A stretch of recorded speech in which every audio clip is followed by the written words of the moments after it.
Gracias por continuar con nosotros aquí en la televisión pública. Hablemos de política internacional, hablemos de las elecciones en Ecuador. Segundo round ayer en ese balotaje que se veía muy parejo, pero al final no fue tan así. Daniel Noboa es el ganador. Mauricio Raufetti, ¿cómo anda? Hola, Mauricio. ¿Cómo les va? ¿Qué dice? Bien. Bueno, los números oficiales hablan de una diferencia grande, ¿no? Sí. Nada que ver con las encuestas. Se equivocaron de vuelta las encuestas. Ahí está, exactamente. 10, 11, 12 puntos de diferencia, ahora lo vas a contar. Pero no reconoce la derrota la candidata González. Exactamente, Luisa González. Primero, nosotros siempre usamos las encuestas como una referencia de un escenario posible en un contexto electoral. Obviamente hay márgenes de error y obviamente las metodologías cambian y obviamente cada país tiene sus particularidades, ¿no? Nos pasó también en Estados Unidos más de una vez de que las encuestas se equivocaran y hay cientos de encuestas y no 3 o 4 como de repente hay en este caso en Ecuador. Sí, hay 56 y algo a 43 y pico, esa es la diferencia. Ahora vamos a ver los gráficos exactos, pero Luisa González, la candidata del correísmo, no reconoció el resultado. El presidente Noboa, que fue reelecto según el Consejo Nacional Electoral, ahí lo vemos con los colores de su partido celebrando su victoria, dijo que se trató de un resultado histórico porque ganó por más de 10 puntos. Luisa González señaló que este gobierno, el de Noboa, es una dictadura y que hubo fraude. Dijo el mayor y más grotesco fraude de la historia. El mayor y más grotesco fraude de la historia, cosa que los observadores tanto de la Unión Europea como de la OEA, que fueron los que estuvieron presentes, de alguna manera rechazaron porque ellos señalaron que no vieron irregularidades de ningún tipo.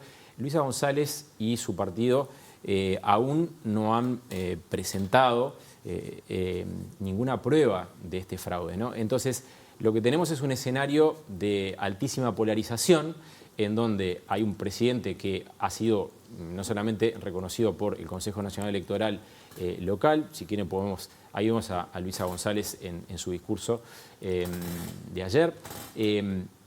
Decía, Noboa ha sido reconocido internamente y también desde el exterior, ¿no? Incluso Uruguay reconoció el resultado de las elecciones.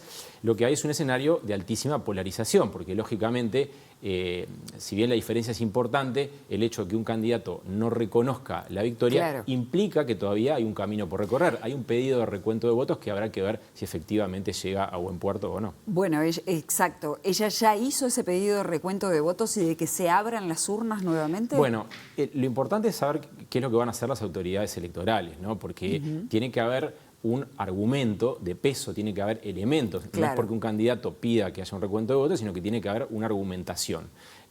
Por el momento no hay una prueba fehaciente, ni siquiera se acerca a eso de que haya habido un fraude, ¿no? Después serán las autoridades del país las que lo determinarán. Pero si quieren, podemos compartir un primer gráfico en pantalla para mostrarles un poquito de qué hablamos, ¿no?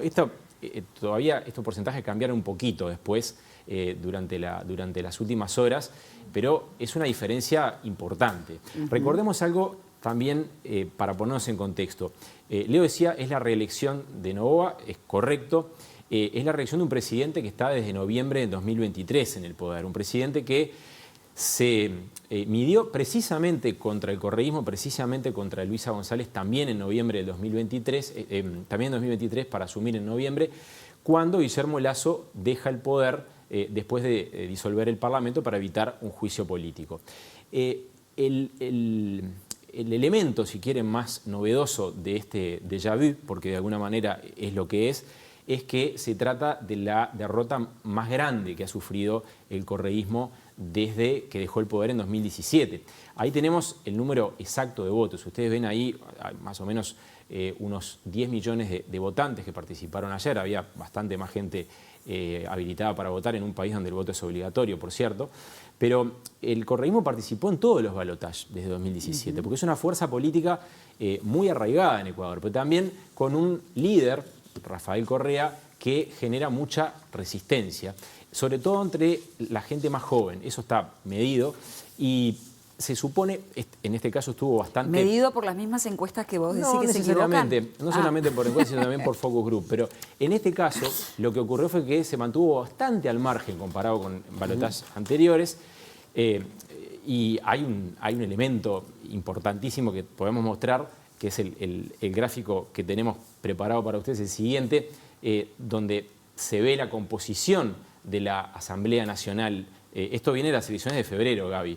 Si miramos en la pantalla, nosotros lo que vemos ahí es prácticamente una paridad entre eso que ustedes ven en turquesa, que es Revolución Ciudadana, lo que llamamos el correísmo, y la Acción Democrática Nacional, ADN, ese juego de palabras para generar una cifra bastante recordable, de fácil recordación, que tiene el presidente Noboa, prácticamente están iguales. Si nosotros miramos este gráfico, lo que vemos es que el Parlamento está partido y por lo tanto Noboa va a tener que hacer alianzas porque no tiene mayorías, ¿no?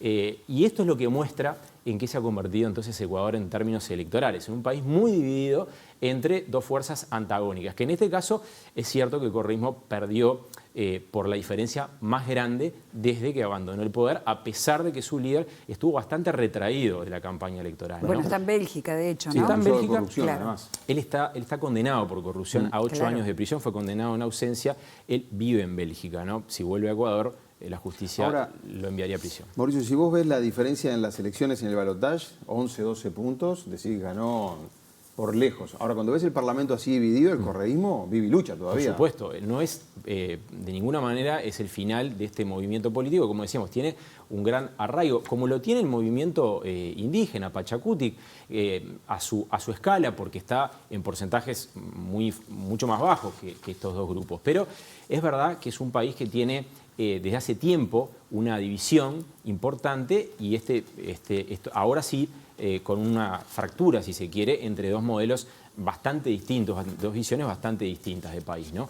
Por supuesto que con los mismos objetivos discursivos, porque en el fondo, si nosotros, lo decíamos el viernes, comparamos un poco las dos campañas, bueno, salud, educación y el tema principalísimo, seguridad, porque Ecuador se ha convertido en uno de los países más violentos del mundo. Y quiero aprovechar para corregir algo que dije el viernes, porque el viernes invertí las cifras, puse las cifras de homicidios del 2023 como la de 2024. De hecho, entre 2023 y 2024 hubo una caída de 47 a 38 homicidios por cada 100.000 habitantes, yo lo planteé al revés, pero este año comenzó como uno de los más violentos en la historia de Ecuador, con casi 1.600 homicidios en los 2 primeros meses del año. Es un país que está atravesando una crisis de seguridad, que explicamos el viernes, muy profunda. Y de hecho, el presidente reelecto, bueno, como una de sus promesas de campaña, o quizás el gran focus lo puso allí, ¿no? Y prometió una mano dura. ¿A qué se refería cuando proponía mano dura?